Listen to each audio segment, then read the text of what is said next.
Yep, lots of it. Loud and clear, says Emily. Oh, awesome. I love technology so much. Welcome. We are so excited to be here. Hope you're excited to get started in just a quick couple of weeks. I thought that we would just introduce ourselves first. So my name is AJ Ehrenstein, and I'm one of two associate deans for an office called Beyond Barnard, which provides support to all Barnard College students and alumni as they define, pursue, and achieve success throughout their careers here at Barnard and throughout the rest of your life, really, as alumni. And we are super excited to meet you over the course of the next couple of weeks and to get to know each other over the ensuing months and years. I'm joined here today by my colleague, Alexa Hamill. I'll let her introduce herself. Hi, everyone. I'm Alexa, one of Beyond Barnard's career advisors, and I'm also an alumna myself who graduated in 2013, so I'm really excited to be here too. Always great to have alumni in the conversation. Yeah. Alexa is awesome, and we are going to go for about 60 minutes. We'll save time for questions. And when you have questions at the end, you should feel free and welcome just to chat them directly to us, and we'll do the best we can to answer. So let's get started. Okay, great. So time management is something that we all have to get used to as first years at Barnard, and is a skill that will be utilized across all aspects of your life, academically, professionally, and personally. The way you manage your time at Barnard will be different than how you manage your time in high school. Let's take Aji, for example.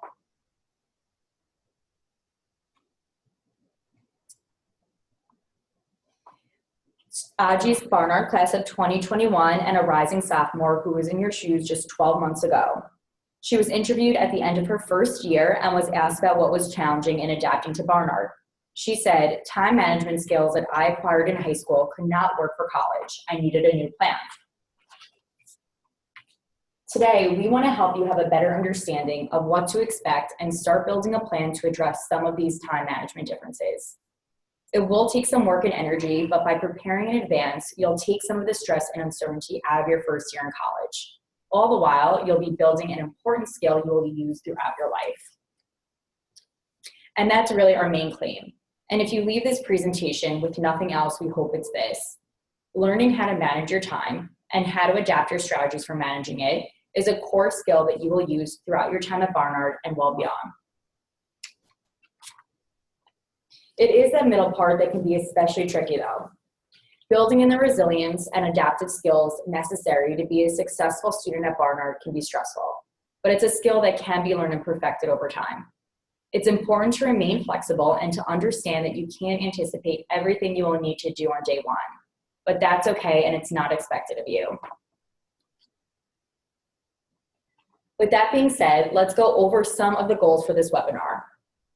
By the end of this brief session, we hope that you'll be able to describe some of the stakes of procrastination and time management in college, particularly at Barnard.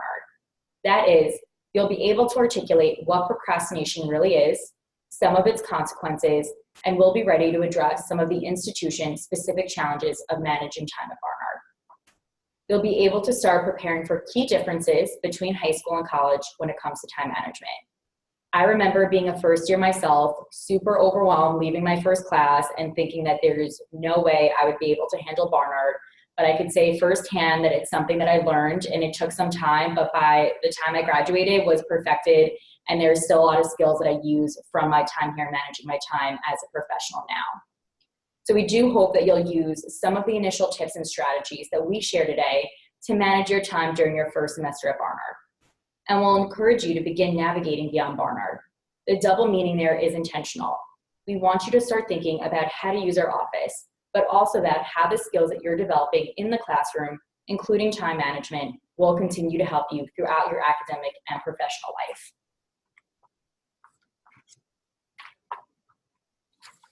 To get to these goals, we'll move through the following topics. First, AJ will describe a bit more about what procrastination is and how it relates to time management. I'll share some insights about the key differences between high school and college to motivate your thinking about the transition that you're about to make, and we'll both walk you through a typical first semester at Barnard. From there, we'll let you hear from some of our colleagues at Beyond Barnard, folks you'll get to know hopefully over the next 4 years with their top advice for time management. And we'll close with some great tools to help you start managing your projects and time.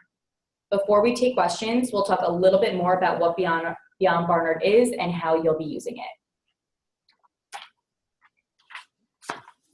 So first, I'm going to hand it over back to AJ for the first part on procrastination and time management. So thanks, Alexa. It was a great start. Just to get going, I wanted to make sure that we all have kind of some agreement on a definition of what procrastination is. Many of us think about ourselves as procrastinators. Oh, I'm such a procrastinator, I procrastinate all the time. But actually, in the academic study of procrastination, and there's an entire subfield of psychological research about procrastination and its effects on academic and professional performance, researchers find that only about 20% of the general population constitute true procrastinators. By true procrastination, they mean the purposive and frequent delay in beginning or completing a task to the point of experiencing subjective discomfort, such as anxiety or even regret. It's the frequency and really the regularity and the intensity of the feelings that true procrastination can produce that sets apart this group. However, I imagine some of y'all are sitting there right now thinking, it's definitely the case that I procrastinate sometimes. And certainly all of us procrastinate some kinds of tasks. We have different reasons for putting things off, for procrastinating. Sometimes procrastination can actually be productive even. So think about this. Creating additional time and space for thinking about a project or a task can be a strategy for reflection, opening up like the possibility for new ideas, taking a walk and giving yourself some space instead of getting right down to a project. It's important not to abuse the idea of delaying tasks, of course, but it's also good to know that you don't always have to feel anxious about putting off a project. Sometimes we just need more time for reflection and thinking before getting started. In other cases, we procrastinate because we dislike a particular aspect of a task, or because we are less than interested in a particular topic. It's important to be attentive to the reasons why we're procrastinating, primarily in order to address the root cause, and then make a plan to go about addressing it. Consider Calvin from the comic strip Calvin and Hobbes, which I basically grew up with and is one of my favorite characters. Calvin here is exhibiting what is a really common misconception about procrastination. So he's assigned the task of writing a short story for homework, and instead of getting started, he runs outside and starts playing in the sandbox. His best friend, his best imaginary friend and pet tiger, who's also his teddy bear, Hobbes, finds him there. He asks, "Do you have any idea for your story yet?" And Calvin responds, "No, I'm waiting for inspiration." You can't just turn on creativity like a faucet, he says. You have to be in the right mood. Hobbes asks him, what mood is that? To which Calvin responds, last-minute panic. So like I said, here Calvin is exhibiting a really common misconception. We might think that we are at our most creative when we are under the gun, when we are close to a deadline. But in fact, that might not always be the case. Barnard's president, Sion Beilock, who's a cognitive scientist and a psychologist by training, actually conducts research on performing under stress. In her work, and you'll hear more about it when you're here at Barnard, she finds that individuals perform best when we have the highest brain capacity and when we are less stressed and calmer. A little stress, like I said, is okay, but one lesson that President Beilock's work teaches us is that we are better equipped to perform long-term tasks when we plan them out and work more deliberately over time. And that all definitely suggests that all-nighters are not the way to go.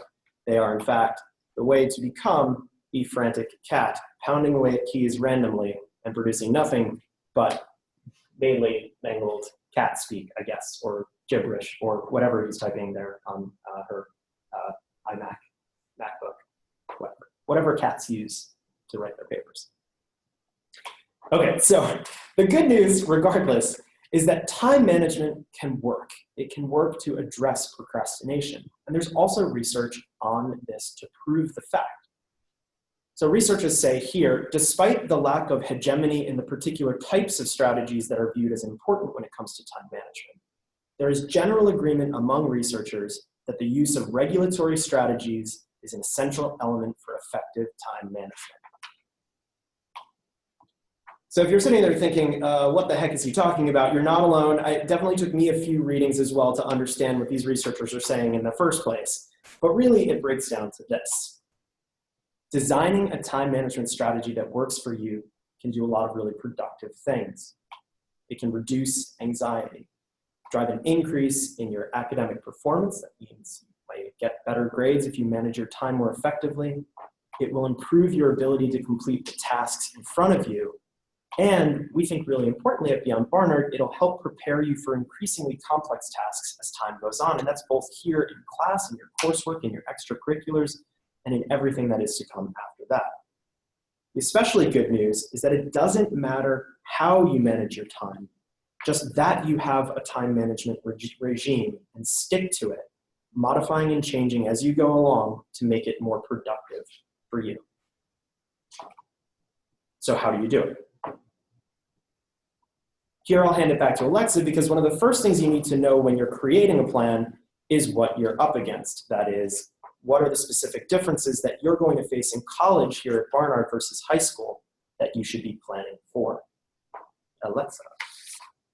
So like AJ said, we're going to compare some of these key differences in high school versus college. The first point is structuring time versus unstructured time.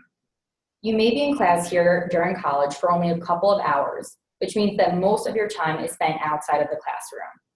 How you spend this time is completely up to you. In high school, you may have to be in class for 6 hours straight with tiny breaks in between. In college, most of your time is unstructured and it's up to you to figure out how to use it. Predetermined courses versus flexibility in course selection. You do have core requirements at Barnard, but you'll almost certainly have more flexibility in choosing and designing your curriculum than in high school. And that flexibility with course selection will increase as you progress throughout the years. Of course, there are structures that will influence your choices, but your schedule will not be handed to you at the beginning of a semester. The academic flexibility of college can be one of its huge benefits, but the freedom to choose courses can also be a challenge. Grades. The good news is there are far fewer pop quizzes in general in college than it is in high school. So it is reason to celebrate, but at the same time, the fact that there are fewer formal assessments of your work, generally fewer exams, papers, and graded assignments than in high school, means that your work has a lot more weight. So it's important to patiently plan for the next deadline, lab report deadline, or exam. Commitments. In high school, you might have extracurricular meetings before or after school. But one of the great things about college is that you get to choose from an enormous number of extracurricular commitments. So you'll need to determine how and when to schedule these extracurriculars, sometime throughout the day. Is it in the morning, lunch, afternoon, or in the late evening? Sleeping.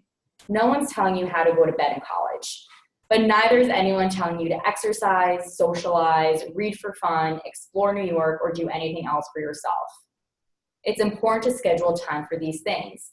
And in a minute, AJ will talk more about this. And finally, one of the corollaries to the fact that no one is telling you to go to bed is that you should not be committing to all-nighters.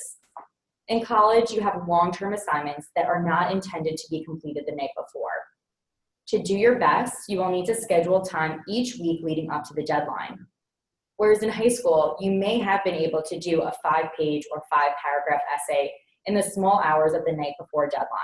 It's much harder to write a coherent 15-page essay the night before it's due. But the great news is it's very manageable to get a 15-page paper done if you write a little bit over the course of several weeks.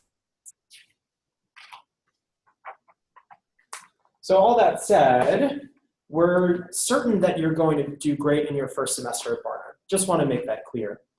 But we want you to feel confident and prepared to take ownership of your time management to succeed at your best. So here are some things that we'd recommend. First things first, mark up your syllabi, which you'll receive on the first day of your classes. Identify all of the deadlines, the assignments, and key dates. Throughout the semester then, take notes on all of your reading, regardless if it's a science class, social sciences, humanities, whatever. A great piece of advice that I received over the years is to write a sentence about the main claim or the central argument of every reading that I was assigned, no matter how short or long. This will help jog your memory throughout the semester and help you connect key points across assignments. The other thing is to schedule time to review your notes. It's one thing to take them in class and to take them while you're reading, but it's even better if you go back and refresh your memory regularly and in a regimented way. And in terms of planning time for each class, as Alexa said, you'll spend fewer hours in class per week, but you should anticipate that for every hour that you spend in the classroom, you plan to work for about 2 to 3 hours independently outside of the classroom. Second, record deadlines in a calendar and try to keep to it. Some of you may want to use the Google Calendar that'll be accessible along with your GBear email account. Some of you might be old school like Alexa here, who I know keeps all of her dates and projects in a paper calendar, a big thick book. Whatever works best for you, different colored pens, a different kind of app, whatever it is. Regardless, there are 3 things about calendaring that I think can be important. First, don't just record deadlines. Work backwards from the deadlines that you write down on the first day of the course and record interim steps. So if you're assigned a 5-page paper, for example, work backward about 3 weeks. Create deadlines for yourself for reading the necessary material, creating an outline, drafting, and revising before the deadline. This will help to keep you on top of things, and that's really the important part. It also breaks the project into chunks that you can achieve and feel good about along the way. I also really encourage you, again, and I'll say this so many times, schedule breaks and free time for yourself, and try to keep that space free of work and other distractions to do things that you enjoy. Okay, third, lists can help you keep track and keep on track all of your tasks. Categorize and prioritize those tasks that you need to complete and set up reasonable goals for completion. So don't just do this in the calendar, do this in your list as well as you plot out how you're going to complete the project. This process will again help you map out projects and ensure that you're breaking up the big tasks into smaller, manageable chunks. Always throughout all of these other things, experiment. This will all be new to you. And as Alexa said previously, that's okay. You should be attentive to yourself. Evaluate whether your process is working for you. Solicit advice from the many supportive resources that you have here on campus and that you'll learn about over the course of the next few weeks. And then iterate that process, or revise it, in other words. Change it to meet your needs, and then repeat, start over. The important thing is to be patient with yourself as you're learning these new habits, because you'll be using them throughout the rest of your time at Barnard and after. And finally, make sure that you're making time for other things that you need to be healthy and that you want in order to enjoy your time here. Whether that's more sleep, seeking advice from the dean's office or Beyond Barnard or elsewhere, exploring New York City, petting and meeting friendly dogs in the park, making art or writing or doing something else creative entirely, volunteering around the neighborhood or around New York City, or exercising regularly. You have the chance to decide how to make time for these things, and we definitely mean it when we say it. All of these activities will help you stay healthy and productive in your coursework, and it's an important part of building time into your schedule. Even as you're doing this, you'll be developing time and project management skills that you'll need in other endeavors here at Barnard and beyond. Oh no, I didn't hit play on all my cute icons. I was thinking that, but I didn't want to interrupt you. So I thought it would just be a pleasant surprise. Sorry, everybody. Take a look at all the cute icons, especially the parking dog. Okay. So all of this is well and good in the abstract. How's this going to play out in your first semester? I remember when I got to college, I didn't even know what a semester looked like. And it turns out it's quite different from the way that high school semesters or quarters or trimesters or whatever you're on right now play out. So NSOP, as you know, is August 26th through September 3rd. It's followed really closely by the first day of classes on September 4th, really the next day. You should expect to explore classes in the first 10 days of the semester. Keep in mind that the registration deadline is September 14th, so you'll have time to shop classes. which I know for me was an alien concept when I first got to college. Shopping means that you'll have the ability to explore different options, and you should be open to other ideas about what classes to take based both on your interests and how your schedule aligns. But you should also be aware that you shouldn't shop too much. This is kind of like the Amazon rule of getting into a semester, because it's important that you not fall behind on classes that you're ultimately going to stick to. Be confident in your decision, be open to your interests, and make a call. This is especially important because mid-semester comes pretty close to the start. You'll really feel like you're running through those first few weeks. Around October 18th, that's the halfway point, which means that in your planners and lists and calendars, you should understand that on either side of that date, you might have a high concentration of assignments, exams, and other things coming due. After that, there's an academic holiday on November 5th and 6th, which is a great opportunity to take a breath and assess your time management routine. Ask yourself whether it's working so far and get ready to pivot if you have to. It's also, of course, a good time to catch up on work and build a plan for the last part of the semester, but don't save too many tasks for those 2 days. They too will go by really quickly and you're gonna wanna not be reading the entire time. You wanna take a real break. So believe it or not, you'll start thinking about spring semester really shortly after that in the next couple of weeks. The deadline for registration comes shortly after the academic holiday for spring semester, but it's also important not to get too distracted by the idea of new and interesting classes. I know the promise of looking at the course catalog and planning for the next semester is always a temptation. But in the final few weeks of the semester, the Thanksgiving holiday and then finals come really quickly. And again, unlike high school, finals can extend over several weeks. It can take a while for you to finish up here at Barnard. It's important to figure out how your finals and final paper schedule is going to plan out so that you can be ready for what might be an extended period after Thanksgiving finishing up work. And then, all of a sudden, it will be winter in New York, you'll be done with your first semester, and you'll be thinking about what comes next. So now I'm going to go over some top tips on topics such as in-class, homework, grades, and activities. It's a typical first semester like AJ said, but before moving on to some of the tools to help you navigate, Beyond Barnard staff members are going to weigh in on some of those topics. These are folks you'll work with throughout your time at Barnard, and I know that they're all really excited to meet you. So we're going to start with Christine Shin, who's one of our associate directors. Christine is also an alumna of the college. She suggests going to the library in between classes. This will prevent you from falling behind with your assignments, and you will have more free time on the weekends. Keep in mind that there's a brand new Milstein building, which is a great place for you to stop in the middle of the day. We also highly recommend Liz's place to get some reading done. Top tip number 2, from our other dean, Nikki Youngblood-Giles, who has worked at Barnard for more than a decade. She reinforces the idea that you should map out your assignments on the calendar the first day that you receive your syllabi and plan to tackle assignments in advance of their due date.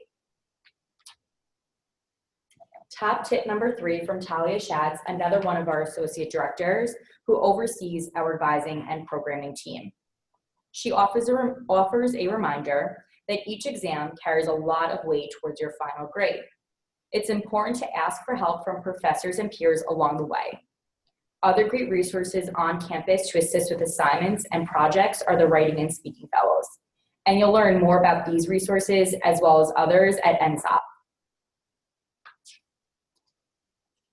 And finally, top tip number 4 from Greg Triandis, who is the Senior Associate Director and runs our employer relations side. He says, doing too much work in one sitting is not productive. It's important to enjoy your time outside of the classroom. Read a book for fun, exercise, and socialize. Anything to give yourself a mental break. Again, walking away from work for a little while and making space for relaxation is not procrastinating. They can be really important to your time management and make you more productive.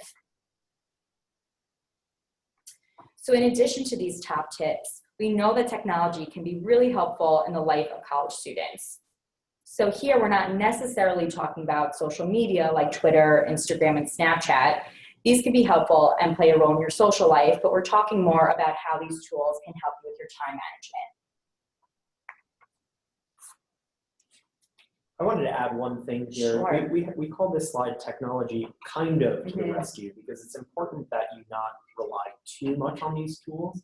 Alexa's going to introduce them in a second, but you really need to create a regime that integrates things like apps and online or cloud-based software. You should take advantage of those, but you really shouldn't use technology as a crutch, right? Or I don't think it's necessary to download 100 different apps to get your time managed. But anyway, we wanted to introduce you to just a few. Yeah, I will say I do use a paper planner because the two reasons I do is because one, I remember things better, and I know there's a lot of studies on note-taking by hand rather than on the computer in terms of remembering and really comprehending what you're doing. And then also I'm always nervous that like any of these apps are just going to completely crash and then I'm going to be left with nothing and not know what deadlines are. So I will say I'll be introducing this technology, not to say you should download all of them, and there are a lot of other ones, but I would say doing a mixture of technology and not technology can also be really helpful to keep in mind.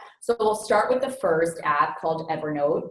And this allows you to edit, share, and collaborate on notes automatically between your phone, tablet, and your computer. By taking notes on Evernote, you can actually share projects with friends in the same class and easily rearrange and revisit topics. The second app is called Slack, and it's a great tool for team projects. And particularly at Barnard, collaboration and group work are essential parts of everyday life. Slack can help bring your team together to collaborate. It's a great way to stay on task in a group project, ensure that important information can be found by the right people, and to share information. Several of the folks in our office, including myself, are really big fans of Slack too. Freedom blocks distractions such as social media sites so you can be productive without being interrupted. If you're finding yourself distracted by the web, social media, or other applications on your devices, which everybody gets distracted by, Freedom can be used to block out these targeted sites and programs so that you can put some space between yourself and these virtual distractions. Scrivener similarly allows you to compose papers and assignments in an uncluttered and distraction-free word processing platform. But what's also great is it allows you to compose your text in any order in as many different sections, large or small, as you like. It's great for managing longer papers, which you'll be doing, and also a lot of writers love it. And finally, simply put, your phone or computer calendars are also a great way of keeping track. They'll give reminders about classes, assignments, and other commitments that can be really helpful in keeping you on task. So with that, we're really close to the end of the project and time management portion of the presentation. And before we recap and open it up for questions, we thought we'd part with a few words on thinking beyond Barnard. So first of all, you are a student first here at Barnard, and we really hope that you will focus on your coursework and develop skills like time and project management, which will help you be successful down the line. But we're really interested in you being successful in the immediate, that is, in the context of the classroom. We do also hope that you'll let us at Beyond Barnard help you navigate your first year. So if you're feeling anxious, you're feeling uncertain about navigating any of the questions that Alexa and I are talking about today, or have more general questions about how to navigate your first year, you can definitely trust us. We've done this before, and we know some of what it takes to acclimate to college. We also know how to help you translate the skills that you're developing in the classroom into all of your other pursuits. But for now, again, we want you to concentrate on getting used to being here at Barnard. For many of you, you'll be in a new city, potentially away from home for the first time. And no matter how prepared you feel for that transition, it takes a little time no matter who you are. We do want to be your first stop for advice on student jobs, careers, fellowships, internships, graduate and professional school advising, and more. So definitely come see us about those things. Introduce yourself at NSOP. Come by our office in Elliott Hall on the second floor. Send us an email, send us a hey with whatever you're anxious about, looking forward to, excited about, etc. We're looking forward to partnering with you throughout your time at Barnard and after. I am always tempted to say Beyond. You guys, I say Beyond like 1,000 times every day. But we really just want to be an extra sounding board for you, an extra set of ears and an extra set of hands. So before your first day of class, I will tell you this. We'll invite you to activate Handshake. And this is the portal to all of Beyond Barnard's services and resources, including advising and programming. So it's important that you basically claim that account and start taking a look at all of the events and people around to help guide you. In the meantime, if you're super enthusiastic, and for all of y'all who are doing a totally voluntary webinar on time management a couple of weeks before orientation even starts, we know you're excited. We invite you to follow us on all of the socials. Actually, only 3. We're not on Snapchat yet. We haven't seen a huge demand for it. But Facebook, Twitter, and Instagram, we're at Beyond Barnard on all of those.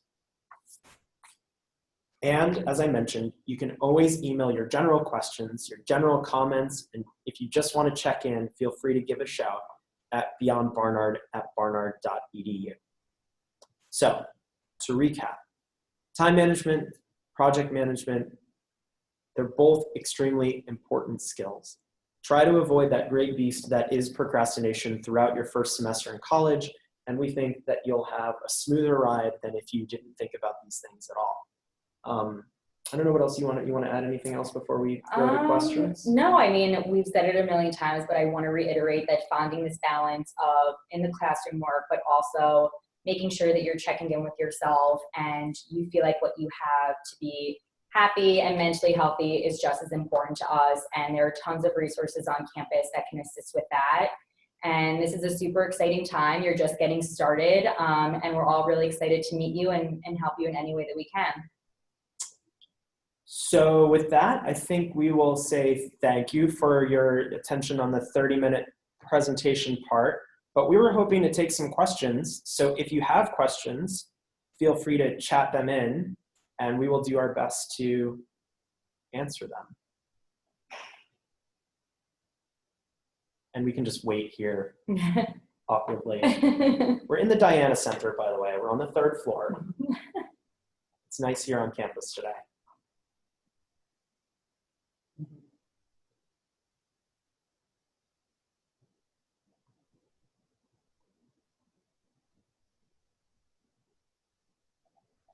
So I think that we are, oh, now they're coming all at once. Oh, this is, okay. So the first question that came in, is there any way to find which classes have more quizzes and assignments in between large exams? So I think, do you want to take this? Yeah, sure. So like we said, you will get your syllabus on the first day of classes, and you have that opportunity to shop for different classes. So it is good definitely to take a look and see how many assignments are there. Are there a lot of quizzes? Are there a lot of weekly assignments? So that way you know, okay, maybe if this one course does have a lot of, weekly assignments and quizzes, and maybe you want to try to find a class that doesn't have as many frequent exams and projects, you can really balance it all. So that's the great thing about shopping for classes and having that time to look at the syllabus and compare and really strategize to see how you can manage to balance it all and which within that semester you feel like is the best class to take. Yeah, I think you can really get a sense very quickly just by checking out syllabi. I mean, there are certain disciplines in which there are going to be more assignments. Language classes often have a lot of real practice. Science classes, there are obviously more lab reports. It's important to just get a feel. So I think Alexa's point about checking out syllabi in the first week of class is great. We actually also, Alexa and I, in preparation for this presentation, looked at example syllabi that are on the departmental websites for all of the departments at Barnard. So if you go over to the political science department or the chemistry department, you can actually search for previous classes and get a sense even before you arrive about the kinds of assignments that are typically in a fall semester class. So that's another good place to look too. You can go right on the websites with the caveat that those can change on a regular basis. So you can at least see what's happened in the past. So the second question is, so in terms of first year workload, how many courses or credits would you recommend one taking? Some people say 14 credits, but I worry that taking too few credits would not prepare me for the quote-unquote real work that Barnard has. So I think this is a good question to ask the deans. The class deans will provide great advice on setting up your schedule for the semester. Just in your experience as a student. So you have so before you declare your major, which is down the line during your sophomore year, everyone will get assigned an academic advisor. So you can work with your advisor to figure out what works best for you in terms of credits. But then once you declare your major, you will get an advisor within that department. So that way you can really focus on how do you plan for the remainder 2.5, 3 years. So that way you're able to accomplish all of the courses that you need to take. But I would definitely say, you're on top of it. Your academic advisors are on top of it too. So, if you have to, some semesters you'll take more, some you'll take less, but the advisors are definitely there to help you with any academic questions, course planning that you have. And so the follow-up here is, this is more for Alexa, but what tips or recommendations from your Barnard experience would you give to incoming first years? So like I said, and this was legitimately how I felt, it wasn't just for the sake of this topic, but I was super overwhelmed coming into my first class. I mean, there are so many nerves about things outside of academics, but just leaving that first class and getting that syllabus, it's going to be the first time most of you will have a semester-long syllabus. So just looking in that was so overwhelming for me, and something that I felt like I would never be able to manage or figure out. But I guess my biggest recommendation / advice would be to be forgiving and know that you're going to make some mistakes, you're going to do some things well, but that's really happens to everybody as first years, and you really do learn what's going to work best for you. But to know that there are going to be some errors that you will make, but to be forgiving of yourself and know that that's expected. In terms of tips, I mean, I've always been the kind of person that really likes to write things down. I think that planning it out by week, and like we've discussed earlier, a really great tip is seeing when the deadline is, and then kind of figuring out how long, and again, over time, you'll figure out it will take you to do an assignment, and then working backwards from there. So knowing that week, how much you are able to get done. And then I always did work in between my classes to make sure that I wasn't waiting until Friday or Saturday and Sunday to do everything, because it is really hard to do all of your classes and manage that within 2.5 or 3 days. So keep on top of it, but know that it will get easier, and every first year is feeling the exact same way as you are. I was just outside the Milstein building today watching them kind of bring in the new equipment for the coffee shop that they're putting on the first floor. Sounds like a great place to do some work for you all when you get here. I guess before we just kind of cut it off, I have questions for you all. How are you all feeling? Anybody want to shout out? Are you anxious, excited? And then I'd love to hear what drove you to do a webinar 4 weeks before orientation or so. We're just so impressed that you all are actually on with us. It's very quiet on campus. Is another way of saying that. We'll give you a second to type.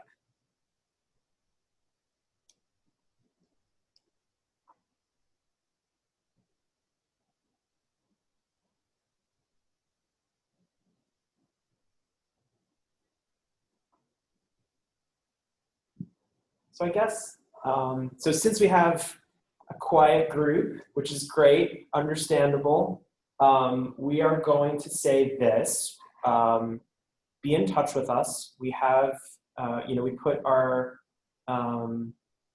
email address in oh, sorry, wait, we just got another question. Just read the question like it's private. Sorry, so what type of planners you would recommend? I know there are multiple different forms and structures, but do you have any recommendations? I would say that as the resident book user, maybe you want to. Yeah, so I actually have done a lot of research on this. So I will say, for me at least, what works, well, 2 things. One, there are a lot of planners specifically for students, so it does the academic year. So it'll go, because a lot of times it'll end by like years like January 2019, but you want to get the one that goes through the academic year.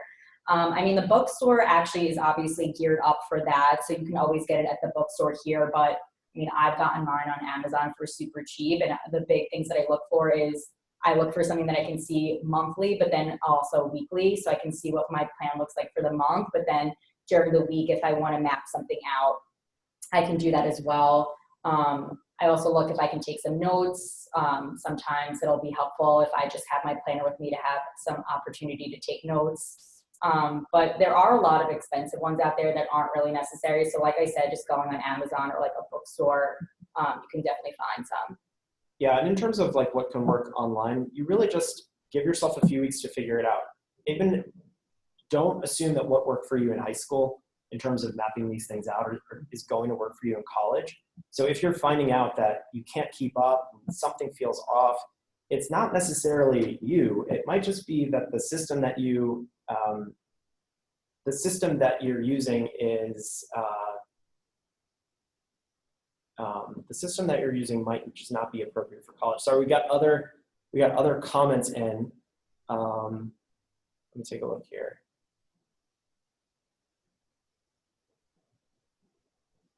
Great. I think we're getting a few comments, which is great. And I think it seems like a couple of folks might want to connect with us individually. So again, you have our email addresses on the presentation. I'm actually also going to type it into the chat box so everybody has it, and you can kind of just copy and paste it from there. But again, the best way to get in touch with us is the main email address, which is beyondbarnard@barnard.edu. And you can go to our website as well, which is barnard.edu/beyondbarnard. But keep your eyes open because that's going to be updated in the next couple of weeks with a lot of new information for you all as we look to the start of the year.